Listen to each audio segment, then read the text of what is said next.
Hola, ¿qué tal? Nuevamente estamos en esta serie de charlas, entrevistas, pláticas que mm, en este punto en particular, esta temporada, digo yo un poco de broma, estoy enfocándolas hacia el trabajo de archivo. Y en esta ocasión, ustedes no saben el gusto de verdad que me da tener aquí a una invitada de lujo por muchas, muchas razones. Una de ellas es pues porque fue mi maestra, ¿no? Fue mi docente de formación, y otra es porque pues es una gran investigadora, Irina Córdoba Ramírez. Te presento rápidamente, ahorita tú me ayudas a complementar si crees que hace falta algo. Irina tiene este doble perfil que me interesa muchísimo, en el cual desarrolla por una parte la investigación histórica de manera muy profesional, pero también lo complementa, digamos, con la docencia. En ese sentido, me parece que es muy importante este tipo de perfil de investigador, profesor. Irina estudió la licenciatura y la maestría en historia en la UNAM.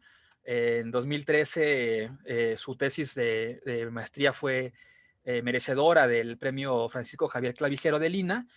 Esta tesis de maestría fue sobre el clero, ¿no? Y las mujeres. Ahorita, si quieres, tú nos cuentas más Ujú. de qué trató. Y posteriormente realizaste un doctorado también, ¿no? Me comentabas en historia en el Colmex. Y bueno, y como decíamos, ha impartido cursos en varios lados, en la ENA, por supuesto, y también en la Escuela Nacional Preparatoria. Y bueno, no sé si quieras tú agregar algo a esta breve presentación. Pues, creo que has dicho algo que es como bien importante, lo de combinar la docencia con la investigación, Mario. Y, pues, a la mejor para los interesados en el siglo XIX, lo que fue el trabajo de tesis de licenciatura se publicó, también generosamente, Lina lo reconoció con el premio Clavijero, y es un texto que se llama Manuel Paino, Los derroteros de un liberal moderado, que está publicado por el Colegio de Michoacán, que también le otorgó el premio Luis González y González, ¿no? O sea, para quien le interese el liberalismo moderado, pues ahí hay una biografía. Claro. Bueno, pues queda claro, ¿no? Que aquí nuestra invitada tiene un perfil de investigación realmente de alto nivel, no solo por sus distinciones, sino también por la variedad de temas y de aproximaciones a la investigación histórica que has hecho. El liberalismo, historia de las mujeres, y me parece, quizá esté equivocado, que hacia el doctorado te centraste en el estudio de los braceros, Así del es. caso Ujú. bracero. Sí, sí, sí. Bueno, entonces, digamos, veamos que hay un gran abanico, ¿no? De perspectivas de históricas diferentes. Yo decía hace ratito que Irina fue mi profesora, además en un momento importantísimo de la carrera, que es los primeros semestres, pues voy a decir, ¿no? Hace ya 10 años que nos conocemos, y yo lo digo de verdad con mucho cariño. La materia de Irina fue fundamental, fundamental, y ha sido fundamental hasta nuestros días. Todavía recuerdo, por ejemplo, que tú fuiste quien nos llevó al archivo por primera vez, ¿no? A Ujú. visitarlo. Y esa experiencia la hemos platicado aquí en otras charlas. Resulta fundamental para el estudiante de historia, para la estudiante de historia. En tu caso, Irina, durante tu licenciatura, durante formación en la UNAM, ¿cómo se dio esta aproximación al archivo? ¿Se dio de esta manera similar? Bueno, yo, fíjate, sí es súper importante tener un profesor con una visión amplia sobre lo que son las fuentes y las perspectivas de investigación. Y yo conté con mucha suerte también en la Facultad de Filosofía y Letras, donde estudié la licenciatura. Tuve una materia que en el programa de estudios con el que yo estudié se llamaba Métodos y Técnicas de Investigación Histórica. Y sí, la doctora Vera Valdés Lakowski también era muy rigurosa en la forma como impartía su curso, nos impulsaba a acercarnos a los distintos acervos, y un ejercicio similar al que nosotros realizamos cuando tomamos la clase, Introducción a la Investigación Histórica, fue el acercamiento que ella me dio, nada más que en su caso yo visité bibliotecas. Ella te daba como, pues daba una amplia opción de lugares donde podrías realizar investigación histórica y yo visité bibliotecas, pero sí, yo recuerdo que fue justo por su materia, la primera vez que fui a la GN, ella nos mandaba una visita de exploración, o sea, que llegáramos a ver qué materiales había, cómo se organizaba. Y tuve todavía la fortuna de que no me exigieran ser tesista para sacar ese pequeño registro que te autoriza a visitar a visitar los acervos y entrar en contacto con los documentos. Entonces, sí, fue también en una materia formativa.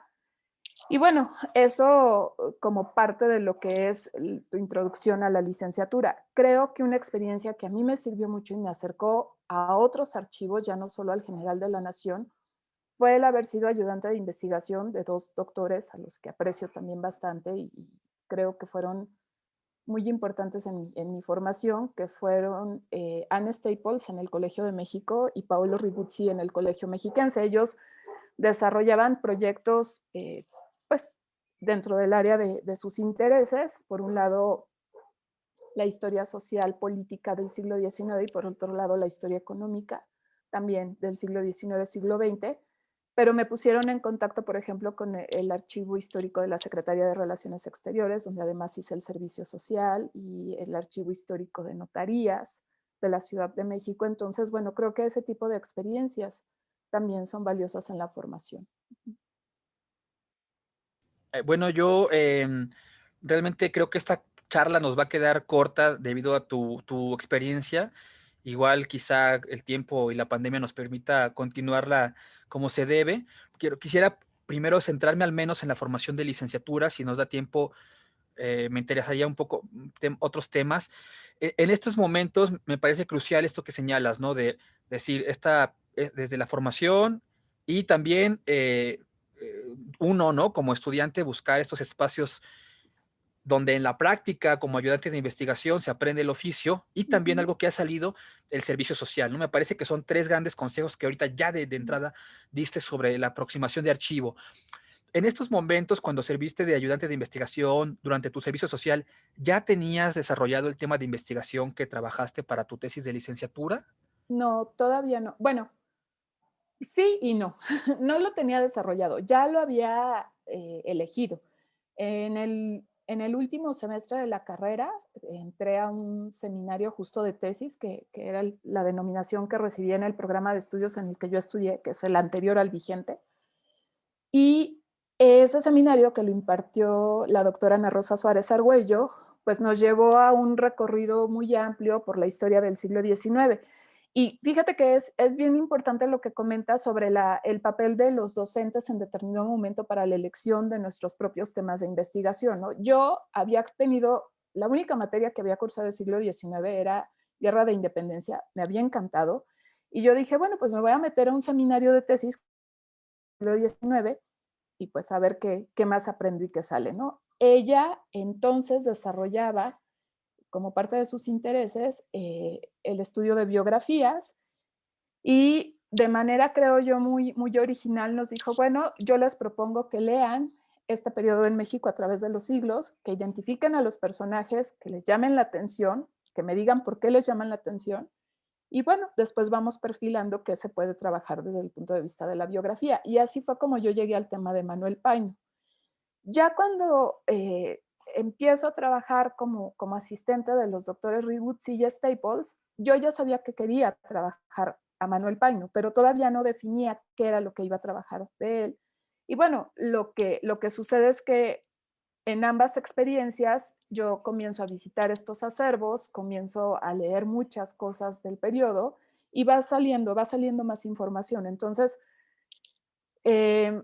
sí soy de la idea de que un tema no es definitivo en principio, ¿no? O sea, uno hace un planteamiento, obviamente ese planteamiento tiene que tener una coherencia, pero realmente es conocer, hacer lecturas, conocer como los acervos, lo que te permite ir definiendo la originalidad de tu propuesta, ¿no? Si lo enfocamos desde ese punto de vista, o si simplemente pensamos como en la solidez que le puedas dar a tu planteamiento de investigación, ¿no? Entonces, bueno, a mí me parece que cuando los alumnos hacen un servicio social que los acerca a estos espacios donde están los documentos, donde están las fuentes, o que puedes estar en contacto con gente que desarrolla proyectos que te pueden decir cosas a ti y que aparte estas personas tienen la disposición para darte algo a ti más allá de, ah, sí, tú eres mi ayudante y entonces así funciona. O sea, creo que yo aprendí mucho de ellos porque también son académicos muy generosos, pues es una gran oportunidad, ¿no? O sea, es invaluable en la formación que tú tienes también, más allá del aula. Claro. Entonces, señalabas algo que también me parece crucial y decías, pues, te voy a parafrasear, ¿no? Decías Ujú, lo que dan los archivos, ¿no? En ese ujú. sentido, el archivo es un acervo con una serie de documentos dado, ¿no? Lo que hay, a lo mejor tu perspectiva de investigación puede reorientar los temas, pero el archivo no va a dar más de lo que naturalmente, vamos a decir con muchas comillas, da de sí, ¿no? En este mismo tenor, cuando tú ya perspectivabas tu tema hacia Manuel Paino, eh, ¿cómo fue el diálogo con el archivo?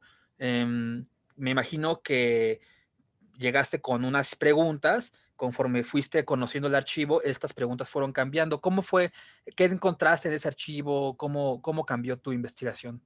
Sí, bueno, yo creo que conté con 2 cosas muy favorables, que finalmente el siglo XIX es uno de los periodos históricos que más interés ha merecido por parte de los historiadores, y la mayoría de los acervos a los que yo me acerqué ya tenían o contaban con instrumentos de consulta, que eso hace una gran diferencia. Ahora que decías, el archivo da ciertas cosas, el archivo puede seguir dando cosas en la medida en que hay instrumentos de catalogación, ¿no? O sea, seguramente en todos los archivos de México, no solo en los federales, sino también en los locales, hay riquezas que son inexploradas y temas que todavía no se pueden investigar debido a la carencia de los instrumentos de consulta. A mí me favoreció muchísimo eso. Sin embargo, o sea, yo llegué con una perspectiva no limitada, pero sí muy, muy dirigida a esta como falta de habilidad política con la que se calificó en algunas fuentes del periodo a los liberales moderados. Y lo que me fui encontrando, por ejemplo, en el archivo histórico, en el fondo antiguo del archivo de notarías de la Ciudad de México, pues fue un individuo que tenía familia, que tenía intereses en impulsar ciertos negocios, que en esos negocios podía estar asociado con gente que ideológicamente no le era cercana o que le era muy afín. Y eso a mí me pareció como muy, muy singular, ¿no? O sea, cómo hay los contactos entre una ideología y una práctica cotidiana de una persona, pues pueden ser a veces como muy coherentes y otras veces pueden ser como, a ver aquí qué está pasando, ¿no? ¿Qué es lo que se está privilegiando? Entonces, bueno, en el caso de Manuel Paino, creo que esa beta, la de explorar un poco su perfil como empresario, que además no fue un empresario que triunfara, sí estuvo involucrado en muchos proyectos importantes para el periodo, como la cuestión del ferrocarril, pero sus iniciativas no prosperaron mucho, ¿no? O sea, de hecho hay documentos donde más bien te muestran un individuo preocupado por las deudas, preocupado porque muchas de sus iniciativas solo se quedan en meras especulaciones, y pues el archivo fue arrojando eso, y no solo este de notaría, sino por ejemplo la correspondencia que existe y que también tiene un catálogo del archivo con otro de los importantísimos ministros de Hacienda de la época, ¿no? Como fue no solo Paino, sino fueron otros individuos, estoy hablando de Matías Romero en específico. Estoy también pensando en los documentos que hay sobre Paino en el archivo de Porfirio Díaz, o sea, hay como muchísimas fuentes primarias en donde él aparece, porque aparte fue un individuo con una vida pues longeva, ¿no? Nace en 1820 y en 1894 muere, entonces, bueno, tenemos a alguien que prácticamente atravesó por todas las etapas de cambio político, inestabilidad que tuvo México en el periodo, y hay mucho sobre él en distintas fuentes documentales, ¿no? O sea, no solo en el Archivo General de la Nación, por ejemplo, hay documentos que nos muestran su faceta como profesor de historia en la Escuela Nacional Preparatoria, también en la Escuela de Comercio, o sea, era alguien muy inquieto. Y entonces sí, estos documentos plantearon la posibilidad de hacer más preguntas, de, bueno, una vez que fracasa esta iniciativa política que fue la de los liberales moderados y que concluye cuando Ignacio Comonfort da el golpe de Estado de 1857 en diciembre, pues sí, pero la vida no se les acaba a los moderados, ¿no? Y siguen en proyectos y siguen rondando a estas esferas de individuos muy poderosos como son Juárez, Manuel Doblado, el propio Romero, que va a ser pues, una figura de enorme importancia, sobre todo en la República Restaurada. Y pues sí, el archivo te permite seguir preguntando, o sea, la vida de este individuo, la vida pública, no acaba en 1857. Se vuelve más compleja, es tal vez más difícil de explicar después, pero pues en ese sentido los documentos del archivo creo que sí fueron una fuente invaluable. Mira, qué interesante. Me surgen dos preguntas cruciales. Hablas sobre todo del archivo de notarías. Me imagino que fue Uh -huh. el acervo principal o uno de los principales. Y además hablas con mucha cercanía hacia el personaje, ¿no? Hacia Manuel Paino. Mi pregunta es, ¿qué tipo de archivo es este de notarías en el sentido de Manuel Paino? Es decir, ¿está Claro. su acervo personal, están sus cartas o están las cosas de notaría y de juzgado? Esa sería como la primera duda, ¿no? Que me surgió. Y luego la otra, señalas que hay relativamente bastante documentación, ¿no? No solo Uh -huh. por lo multifacético del personaje en sí, sino también pues por su longevidad. Y en ese sentido es como curioso porque a veces los temas son restringidos, se restringen por la falta de documentación. En tu caso me parece que estamos ante el escenario inverso, ¿no?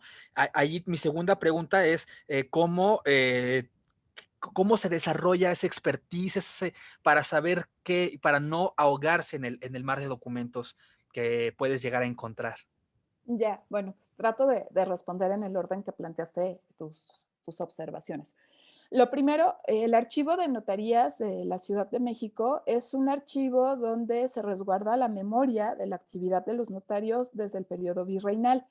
Esta actividad es muy amplia. ¿Por qué? Porque ante los notarios no solo se testaba, sino que también había gente apoderando a un tercero para que actuaran en cuestiones que tenían que ver con pues, la capacidad jurídica de los individuos que integraban la sociedad.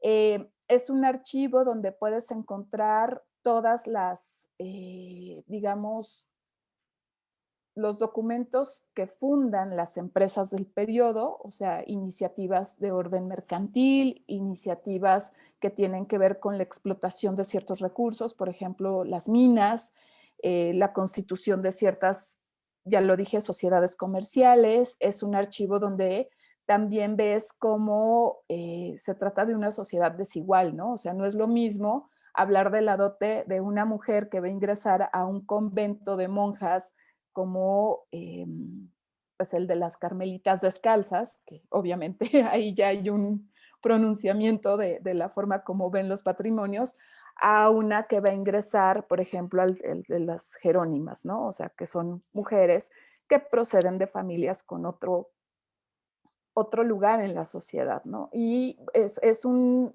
archivo muy rico. Justo ahí yo encontré documentos que nos hablan no solo de los intereses empresariales de Manuel Paino, sino encontré testamentos, lo que nos habla también de su vida familiar, cuántos hijos tenía, que ya era viudo en la década de los 60, o sea, cuántos hijos tuvo. Ese tipo de documentación pues es muy rica, porque aunque está plasmada en un esquema en donde se está hablando de las propiedades y del patrimonio del individuo y de cómo dispone de él, pues también te deja ver cómo está otra faceta, ¿no?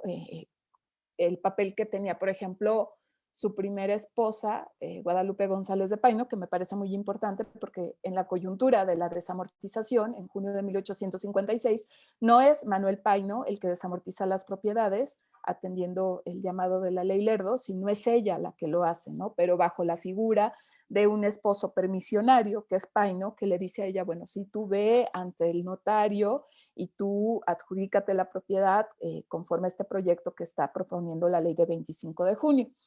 Eso por respecto al archivo. Yo creo que buena parte de la tesis se construye con ese archivo, pero tal vez fue mucho más rico el expediente personal que se encuentra en el archivo de la Secretaría de Relaciones Exteriores, ya que Manuel Paino estuvo involucrado en distintas comisiones como representante del gobierno mexicano a lo largo de su vida. Y entonces ahí también tienes una larga, larga compilación de documentos, correspondencia, que sobre todo en el último periodo de su desempeño como cónsul en España, en la ciudad de Barcelona, pues es muy rica, ¿no? Porque te habla de con quienes mantenía todavía una relación de amistad, qué tanta confianza, qué había pasado con su familia, cómo se sentía él, cómo miraba a ese México que pues ya estaba como muy lejos del México en el que los liberales moderados habían tenido como el papel más importante, ¿no? Entonces, bueno, creo que también ese acervo fue singularmente importante para la investigación. Y sobre lo que me decías en cuanto a la cantidad de documentos, yo creo que Paino es una de las figuras más historiadas en el siglo XIX. La trascendencia de su obra literaria, sobre todo de Los bandidos de Río Frío, pues hace que sea un personaje recurrente para quien esté interesado en el costumbrismo, en el reconocimiento de esta sociedad tan peculiar que se trataba de organizar de una manera distinta. Pero yo también eh, creo que lejos de constituir un problema, el hecho de que tantos autores, sobre todo el francés Robert Duclas, se hubieran acercado ya a Paino fue una enorme ventaja para mi investigación, ¿no? Porque él ya había elaborado catálogos, había, por ejemplo, corregido su fecha de nacimiento que durante tantos años había estado errada, porque la databan en 1810, y bueno, Duclas hizo una búsqueda en el Sagrario Metropolitano, encontró la fe de bautizo, pudo establecer que era febrero de 1820 y se hizo preguntas que nos han permitido a los historiadores que hemos llegado después a estudiar a Paino, pues como ver con más claridad cosas que a lo mejor ya estaban ahí, pero al estarse repitiendo ciertas interpretaciones sobre su vida, pues habían quedado relegadas, ¿no? Entonces, bueno, creo que es una ventaja. Si de pronto sientes que nunca vas a acabar, y recientemente leí un prólogo de una novela sobre Benito, bueno, no una novela, un acercamiento biográfico a Benito Pérez Galdós, donde la autora era lo que decía, o sea, un biógrafo nunca acaba, el trabajo del biógrafo es inagotable, pero decides poner como punto final, ¿no? Porque pues así es la vida, o sea, no la puedes abarcar tú solo.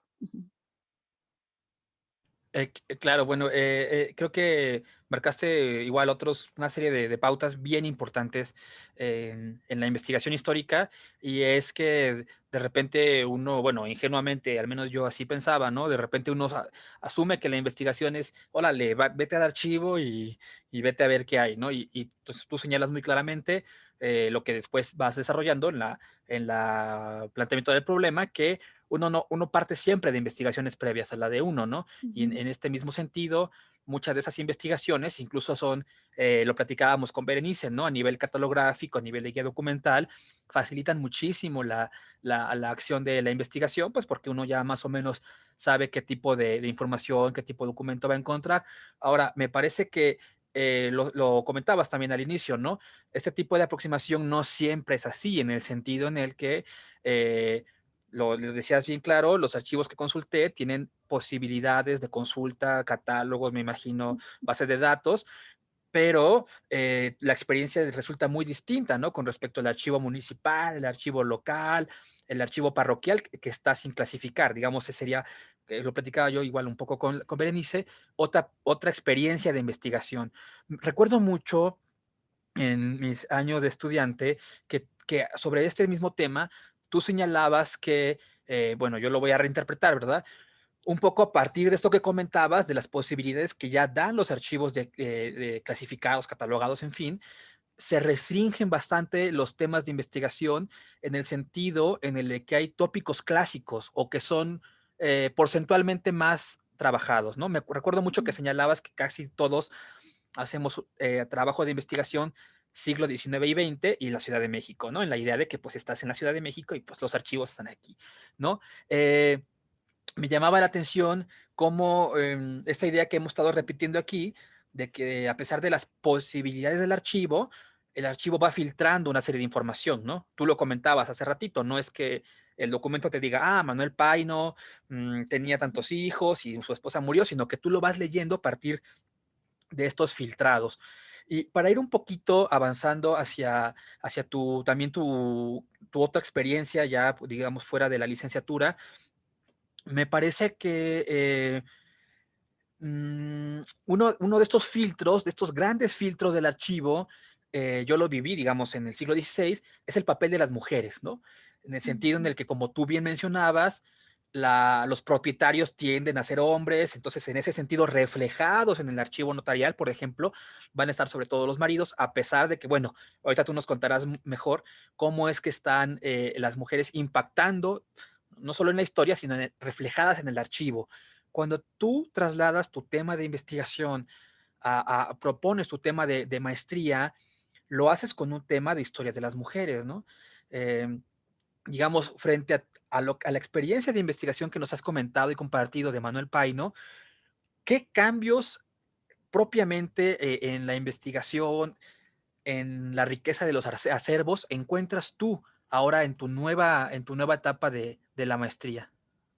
Sí, bueno, ahí yo debo decir que generosamente el mismo Manuel Paino me proporcionó el siguiente tema de investigación, ¿no? Porque el periodo en el que él es muy activo, que es la década de los 50 del siglo XIX, por fortuna cuenta ya con guías para el caso del archivo de notarías de la Ciudad de México, un proyecto que por muchos años han llevado a cabo un equipo muy valioso coordinado por la doctora Pilar Gonzalvo, en donde están Lucila Vega, Eunice Zamudio, bueno, gente que ha trabajado con mucha seriedad lo que existe, ¿no? Entonces, para mí fue muy fácil, repito, identificar los protocolos en los que estaba presente Manuel Paño, es decir, los documentos notariales, con qué notarios, qué tipo de operaciones, y ahí me llamó la atención que a diferencia de otros, de sus contemporáneos, como por ejemplo Guillermo Prieto o el mismo Miguel Lerdo de Tejada, las adjudicaciones, cuando viene este proceso de desamortización,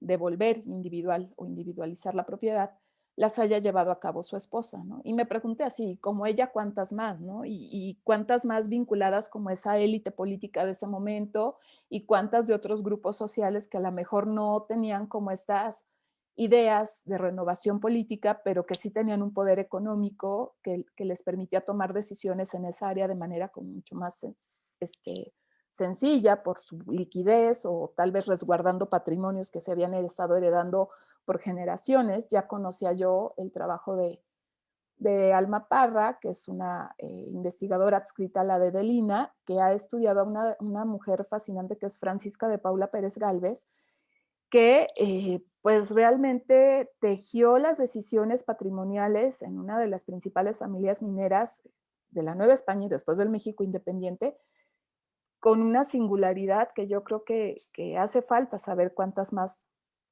mujeres se pudieron haber desempeñado en ese ámbito de la inversión minera, ¿no?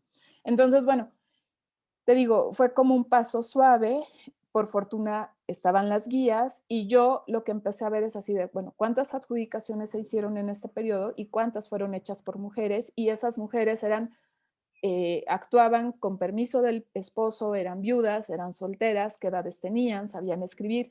Y bueno, hay que señalar que hay una peculiaridad en la fuente notarial. No todos los notarios concentran de la misma manera los datos, ¿no? O sea, hay notarios que aparte tienen ellos o la gente que les ayudaba en la notaría una letra hermosa, clara. Aquí viene otra como de las dificultades que tienen sobre todo los historiadores que estudian el periodo que tú estudias, o sea, el conocimiento de la paleografía como una necesidad para poder leer esos documentos. Otros tenían una letra espantosa, pues por cuestiones de conservación. Los materiales han llegado muy deteriorados a la consulta de los historiadores, desencuadernados, hojas que pues ya no siguen una coherencia lógica en cuanto a la escritura que estás leyendo.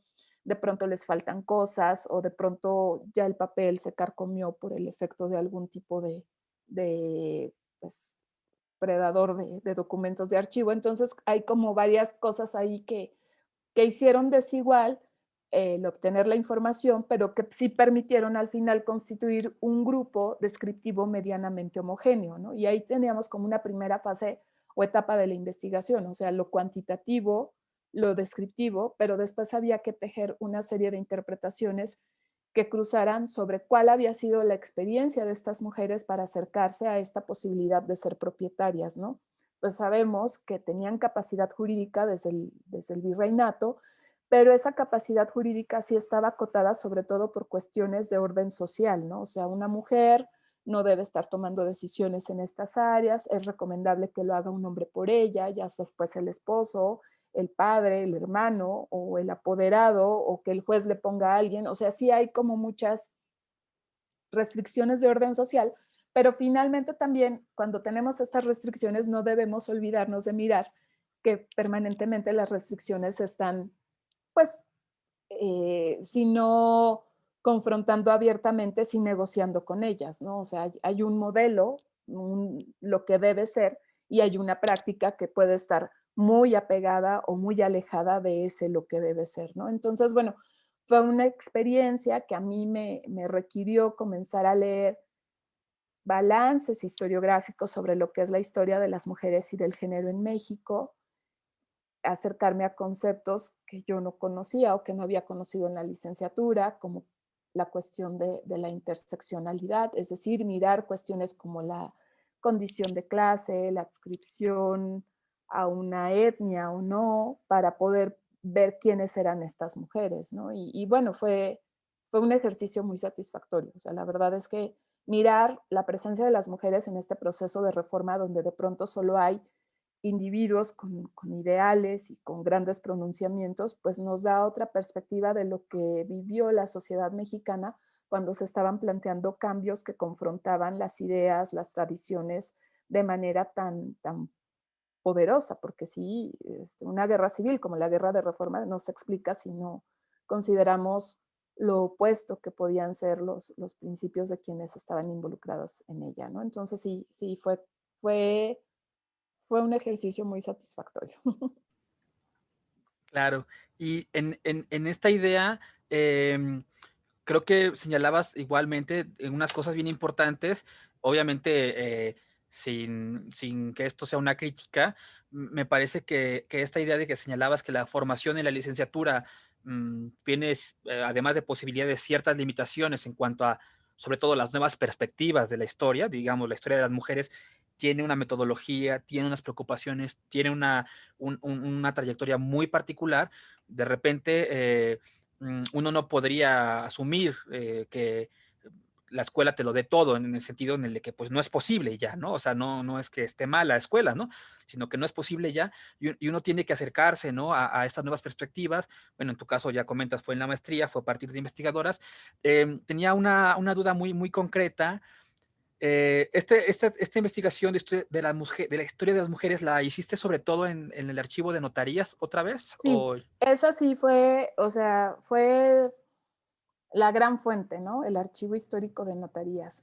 ¿Por qué? Porque por fortuna esas mismas adjudicaciones que se protocolizan ante un notario, o sea, es como si ahora tú dijeras, bueno, voy a hacer mi testamento, voy con un notario, dispongo cuál va a ser la división de mis bienes, y dentro de un mes dices, no estoy tan seguro, yo creo que voy a introducir algunos cambios, ¿no? En la forma como dispuse que se dividieran mis bienes. Entonces, por fortuna, la mayoría de estos documentos fueron glosados, o sea, con fecha posterior a lo que fue el otoño de 1856. Estas mismas mujeres, sus apoderados o sus poderdantes, en el caso de que ellas representaran a alguien más, van a glosar nuevas decisiones sobre esos bienes. Entonces, aun cuando el punto de partida era junio, julio, agosto, septiembre de 1856, pues se pudo hacer el seguimiento de algunos bienes mucho más allá, ¿no? Y eso fue pues muy, digamos, enriquecedor para la interpretación y también resolvió el no tener que ir a otros acervos para saber qué había pasado con esos casos de, pues, de individuación de la propiedad. Y algo que comentas y que sí me parece como importante precisar es que efectivamente, pues uno recibe una formación en los estudios, pero en determinado momento nuevas inquietudes o preguntas de investigación te obligan y te invitan a hacer lecturas de temas o de planteamientos que pues tú no recibes en el proceso formativo, ¿no? Creo que un hincapié especial que que haces y que sí tiene que estar muy presente es que la escuela no es responsable de todo. O sea, al final el historiador sí tiene que estar un poco a la caza de cuáles van a ser esos nuevos horizontes, ¿no? Ajá. El historiador tiene que hacer historia, ¿no? Tiene que hacer avanzar la propia historia en el sentido incluso teórico, ¿no? Formativo, Y sí. formativo. Bueno, para seguir, ya creo que vamos hacia la mitad, última mitad de la charla. Me parecía bien importante cómo a nivel, obviamente, de tesis de maestría, ya tú comentabas que ibas a lo concreto, ¿no?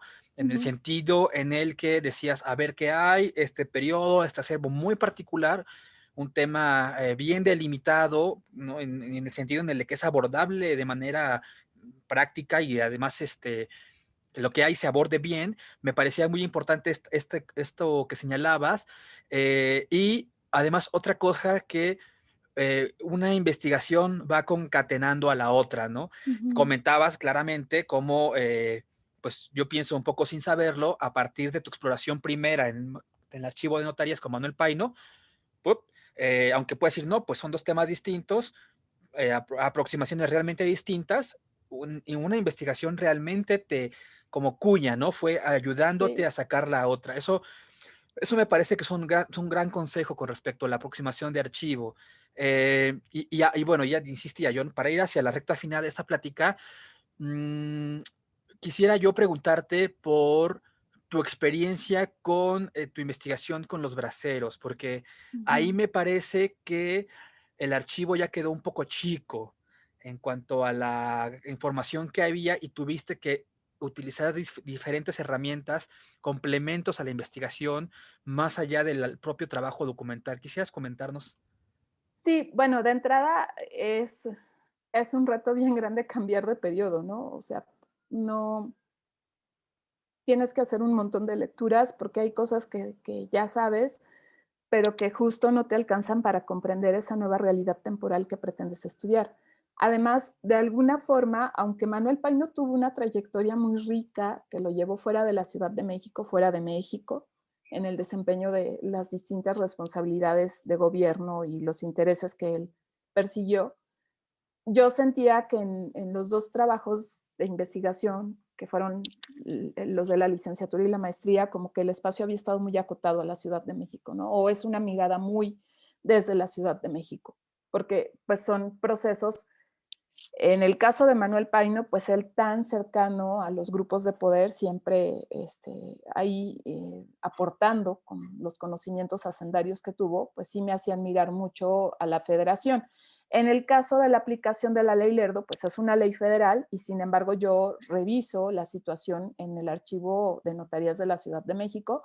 La memoria de Miguel Lerdo de Tejada nos permite saber, y eso es algo como que en algún momento desarrollaré, qué pasa con estas mujeres en otras geografías del país frente a esta ley. Pero bueno, es una pregunta pendiente. Con los braceros sí fue como trasladar tanto espacial como temporalmente los intereses. Y de entrada, insisto, el reto es empaparte con lecturas, tratar de entender el contexto y ahí la mirada sí estuvo sobre ciertas regiones, ¿no? O sea, ¿qué pasó con los centros de contratación una vez que en 1949 se toma la decisión de llevarlos al norte del país? Porque el primer acuerdo se firma en agosto de 1942 y los primeros 2 años al menos las contrataciones se llevan a cabo en la Ciudad de México, pero después sale de la Ciudad de México, se va a algunas ciudades del Bajío y finalmente mi interés tiene que ver con lo que pasa en las ciudades del norte, ¿no? Y es un interés que deriva mucho de los cursos del doctorado. Volvemos un poco a la importancia que llegan a tener nuestros profesores en las decisiones, en los temas, en los planteamientos que hacemos. Y ahí sí, para mí el curso que tomé con Luisa Boites fue muy importante. Me llevó a decir, bueno, quiero saber qué pasa con este tema sin mirar lo que la diplomacia, que está muy asentada en la Ciudad de México, define o establece sobre el mismo, ¿no? El archivo estatal, en algunos casos, tiene maravillosos instrumentos de consulta, fue el caso del archivo en el estado de Baja California. En otros ha crecido, al menos del primer momento en el que yo llevé a cabo la investigación y después en una estancia posterior, en el caso de Nuevo León, se avanzó muchísimo, muchísimo catalogación del fondo documental que a mí me servía para hacer la investigación, que en algún momento espero publicar. Pero en otras situaciones, sobre todo de acervos municipales, sí es una cosa entre desoladora y realmente échate un clavado. O sea, me acuerdo mucho cuando llegué al archivo de Ciudad Delicias, que es un archivo municipal. O sea, literal, es un galerón. En ese momento estaba en las instalaciones donde se llevaba a cabo la feria ganadera y así cajas volcadas y un señor solito ahí revisando, limpiando documentos, haciendo una descripción diciendo, bueno, estos que se vayan a esta caja, armando las cajas. Entonces sí es como de, bueno, ¿qué voy a poder encontrar aquí, no? Y bueno, por fortuna yo ya llevaba como ciertas indicaciones también dadas por mi asesor, que fue Luisa Boites, que había estado haciendo una investigación sobre otro tema ahí, y por coincidencia se encontró que había unas cajas de braseros, y entonces yo fui a la casa de las mismas.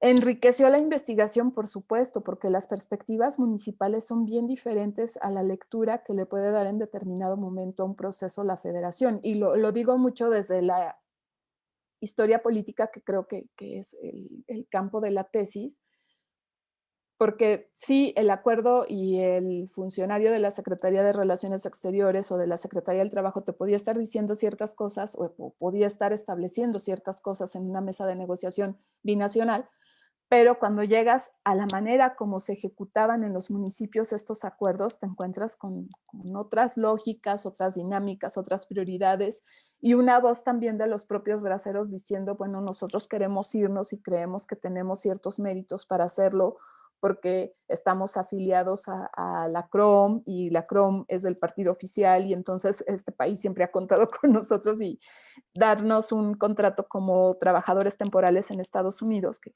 son los braceros, pues es lo que les permite a las autoridades ahora retribuirnos lo que nosotros hemos hecho, ¿no? Entonces sí, fue muy enriquecedor, pero también fue un reto complicado, ¿no? Sobre todo cuando ya tienes como un camino andado en lo que es un periodo y dices, bueno, lo voy a dejar atrás y voy a empezar a estudiar otra cosa.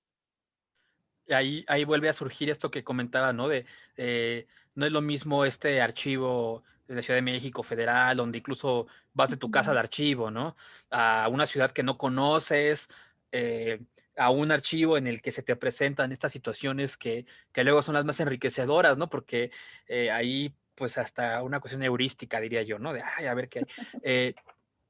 Entonces, no sé si pudieras complementarme dos cuestiones. Quizá malinterpreté tu investigación en algún momento, pero me parece que llegaste a hacer trabajo de historia oral o esto no es así, que entonces no estaba tan equivocado. En esta idea, mi interés ahora ya no va, o me surgió el interés sobre esta periferia de la historia que es el archivo municipal, y lo digo en el buen sentido, ¿no? En el que dices tú la orden central y bueno, la periferia se va hacia el municipal. ¿Cómo, no sé si pudieras compartir, ampliar un poco más tu experiencia en este archivo en Delicias, este archivo de cajas y así que es, luego es pues más enriquecedor y cómo se complementó, cómo tomaste tú la decisión de hacer la historia oral, en la idea en el que platicábamos que el archivo de repente da de sí una cosa y bueno, los braceros todavía estaban ahí, ¿no? Claro. Sí, bueno, en principio yo creo que es riquísimo acercarse a los archivos municipales, o sea, la documentación, las dificultades para la conservación y lo que en determinado momento te van a decir sobre un proceso, pues es sumamente enriquecedor, ¿no? O sea, yo te puedo decir que en el caso de Chihuahua, por ejemplo, había ya una serie de acuerdos como mínimos muy establecidos para la operación del programa Bracero, que era pues que solo se contrataran hombres mayores de edad, que tuvieran la cartilla liberada, que comprobaran no ser ejidatarios, o sea, es decir, no tenían tierra, no tenían por qué quedarse en el país, o más bien podían ir temporalmente a otro país a solventar una situación de pobreza que los aquejaba aquí, ¿no? Preferentemente que fueran de áreas rurales y obviamente que únicamente se contrataran de manera temporal, ¿no? O sea, que retornaran. Entonces, bueno, en el archivo de Ciudad Delicias hay un documento maravilloso en donde decía que pues sí, ese era el acuerdo que se había negociado entre las dos naciones, pero que a ellos realmente lo que les permitía este programa era que la gente que tuviera dificultades económicas de cualquier orden pudiera ir a Estados Unidos a tratar de solucionarlas, ¿no? O sea, es una suerte como de válvula de escape en donde decía, sí, se establece que no sean ejidatarios, pero esa cláusula no la vamos a obedecer porque aquí la situación es muy otra y nos interesa que la gente salga y regrese, ¿no? Entonces, bueno, a mí me parecía como encontrar eso por escrito, como estas reinterpretaciones de la ley, del marco regulatorio, porque no es una ley, del marco regulatorio, pues es muy enriquecedor, ¿no? Sobre la manera como tú te tienes que acercar a este tipo de procesos. Y el otro punto, que es la historia oral, pues yo tuve la suerte de que todavía había muchísimas personas vivas que habían sido braceros cuando hice la investigación, que además estaban muy organizadas porque hay, o sea, es un movimiento por el fondo de ahorro que se les fue retenido, tomó fuerza a finales de la década de los 90 y entonces cuando yo hice esta investigación en el año 2009-2013, que fue cuando estuve levantando entrevistas, pues todavía me encontré con muchos trabajadores. Hay además un repositorio magnífico, interinstitucional, sostenido por varias instituciones estadounidenses, entre ellas el Instituto de Historia Oral de la Universidad de Texas en El Paso, el Bracero History Archive, que está en línea, no te requiere nada y tienen ahí más de 700 entrevistas con ex trabajadores mexicanos y hay documentos y hay fotografías, o sea, es un acervo en línea que también nos plantea la nueva realidad de ciertos repositorios, sobre todo ahora con la pandemia y el acceso de los historiadores a las fuentes. Entonces, sí, para mí fue, no solo revisé algunas de las entrevistas hechas en este proyecto, sino que pude realizar mis propias entrevistas haciendo hincapié en lo que me interesaba, que era la contratación y lo que en determinado momento en estos centros de contratación que estuvieron en las ciudades de Empalme, Sonora, de Hermosillo, Sonora, de Mexicali, Baja California, de Chihuahua o de Monterrey, Nuevo León, qué influjo habían tenido las autoridades locales y qué se le había requerido a los trabajadores para irse como braceros, ¿no? Y que era lo que a mí me interesaba. Entonces, bueno, los señores te contaban muchísimas cosas de lo que había significado su experiencia, obviamente en este marco de organización que reclama el Fondo de Ahorro, pero yo creo que sí fue muy enriquecedor también para mí ver a tantos hombres mayores repensando su propia historia, su propia experiencia y al final yo era la que les tenía que dar las gracias a ellos por compartirme la información, pero ellos también terminaban como en un gesto muy, pues, de mucha gratitud, ¿no? Así como, ay, qué bueno que me hizo acordarme de estas cosas que de pronto, y bueno, ahí está como otra cuestión de orden epistémico y metodológico con la historia oral, ¿no? Que es, las fuentes se constituyen de manera simultánea entre quien entrevista o quien está haciendo las preguntas y quien da las respuestas, ¿no? Entonces sí, fue una experiencia bien distinta y confrontar esos testimonios con lo que decían las fuentes documentales, pues también fue enriquecedor, ¿no? Así como, ¿qué están pensando los trabajadores y qué está pensando el Estado desde estos muchos resquicios que nos dan sus funcionarios con sus perspectivas y cómo lo rememoran después de tantos años los trabajadores? Entonces, sí, fue una muy grata experiencia también. Y además, al principio no lo enfatizabas, pero decías, cambiar de tema, cambiar de periodo te implica una serie de lecturas, pero cambiar de metodología, ¿no? Es decir, incorporar Claro. la metodología de la historia oral, me parece que también requiere nuevos aprendizajes, sobre todo cuando está todavía, para bien o para mal, no lo sé, la idea de que la historia tiene una aproximación casi siempre y por definición archivística, ¿no? Yo creo que esto ya no lo vamos a poder platicar en términos, decías tú, incluso epistemológicos, me parece que ahí es donde habría que seguirle platicando, pero ya para concluir, quisieras tú, más bien yo te pediría, ¿no? Eh, si tú tuvieras que darles, has dado varios, si tú tuvieras que dar un, un gran consejo a las futuras historiadoras con respecto a la aproximación del archivo y la investigación histórica, ¿cuál sería ese ultimítimo consejo? Bueno, creo que tenemos sonidos ambientales muy propios de la Ciudad de México, pero a ver si se me escucha bien. Eh, Creo que Em, digamos que en el desarrollo de la propia disciplina, de pronto puede haber una visión un tanto de desprecio, en un sentido muy negativo de la tradición sobre la importancia de lo que es el archivo, ¿no? Y a veces estas generaciones de formadores, pues le transmitimos erróneamente a quienes están siendo formados nuestros prejuicios en el sentido más negativo. Y creo que yo lo que les comentaría a los jóvenes es que pese a lo que sus profesores les podamos decir sobre lo que significa o sobre lo que aporta en la formación del historiador ir al archivo, hagan a un lado esa pues digamos, esa experiencia compartida y finquen su propia experiencia, ¿no? O sea, de que hay retos, sí. Yo recuerdo, yo hice el servicio social en relaciones exteriores y me salió una alergia que es una cosa rarísima. Sí, siempre hay retos, ¿no? Y pueden ser así ya hasta de orden físico, de qué toqué y por qué el dedo parece que se me va a caer, o los requisitos que de pronto pueden ser muy engorrosos, porque van y vienen administraciones con visiones muy distintas de lo que debe ser el archivo, a quién le tiene que dar acceso, quién puede acercarse y leer los documentos. Pero sí les recomendaría que ellos no dejen de acercarse a esta posibilidad de investigación, que ensayen al menos en alguna de sus materias en la ENA, porque estamos pensando en los alumnos de la ENA en esta charla, hacer una investigación en donde la fuente primordial sea el archivo, porque yo creo que aun cuando sea un tema que otros historiadores han explorado, la riqueza que ellos pueden aportar una vez que revisen las fuentes documentales siempre va a estar ahí, ¿no? Y el punto de vista original y la nueva lectura. Entonces, sí les diría que hagan a un lado los prejuicios de sus formadores y que vayan al archivo y se convenzan de sus retos y de sus bondades por sí mismos. Ok, muchas gracias. Yo diría, si su profesora es Irina, háganle caso.